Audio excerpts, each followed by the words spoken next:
He wants no part of Randy Johnson. No. At 6'10", it's not hard to see how Randy Johnson got the nickname the Big Unit.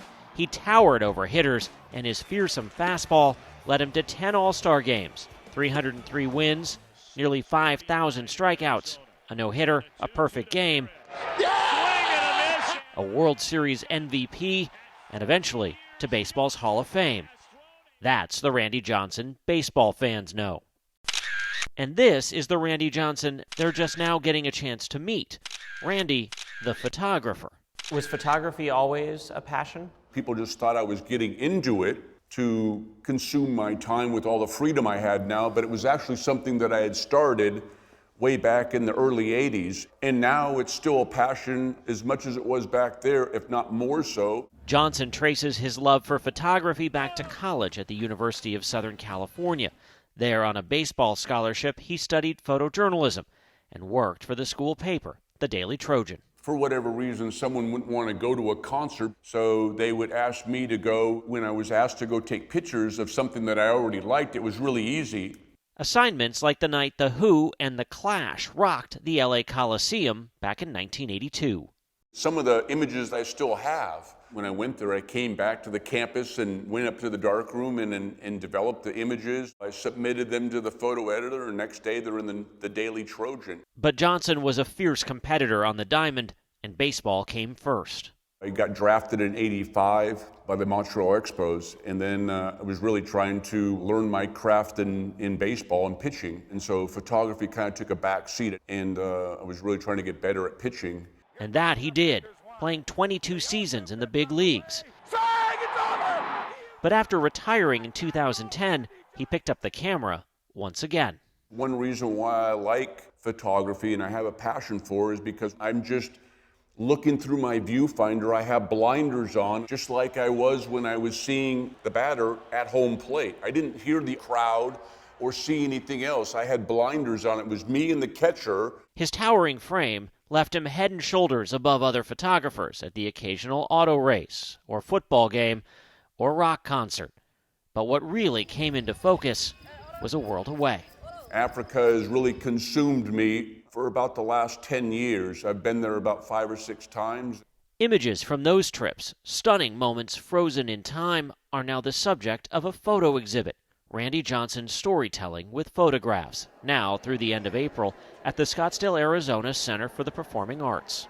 Going to Africa, I'm always trying to take the next better picture. The parallel to pitching was if I pitched a good game, I always tried to pitch a little bit better than that game. Are you nervous? Is it a bit like taking the mound on opening day? I've had constructive criticism, and then I've just had criticism in 26 years of playing baseball. I've been booed, and sometimes rightfully so. But here, this is all subjective. If someone likes it, they like it. If they don't, it's fine. I don't think you're going to get booed here, though. Well, I hope not. Judging by the crowd on opening night, this is one time the all-star pitcher will just have to be okay with giving up a home run. Count Arizona Diamondbacks manager and former teammate Torey Lovullo among those cheering him on.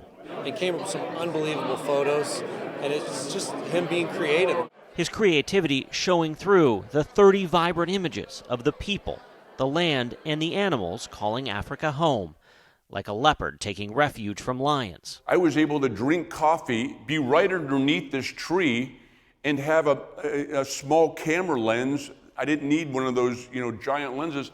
And any time that I wanted to make eye contact with him, I just hit the side of the car door and he would make contact with me. Gorillas in Rwanda. You can literally feel the ground rumbling as they're walking by you, and you hope they continue to walk by you. And this hitchhiking bird in Kenya.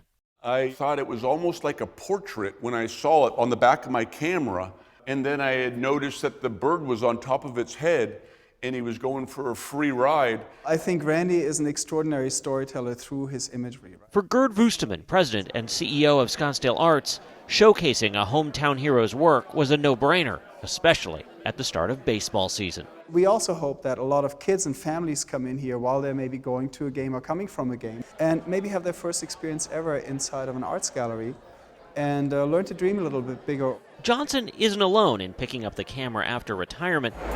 Seattle Mariners teammate and fellow Hall of Famer Ken Griffey Jr. has also started making a name for himself behind the lens, spotted at a number of sporting events like this MLS soccer match. Do you feel like he's sort of moving in on your hustle here?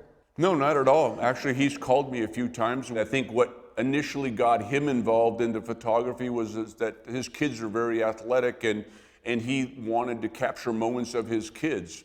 Why don't you shoot a lot of sports? It was my life, and I think if I was immersing myself into something I've already immersed myself into, physically, mentally, all my life, then I would be missing the opportunity to see this and learn something else that I didn't know. I admire the people that are playing the game, but it's kind of nice to have a passion in another area, in another arena. If I can be in Africa one time, I can be in Europe somewhere, I could be at a rock concert, and my camera applies to all of it.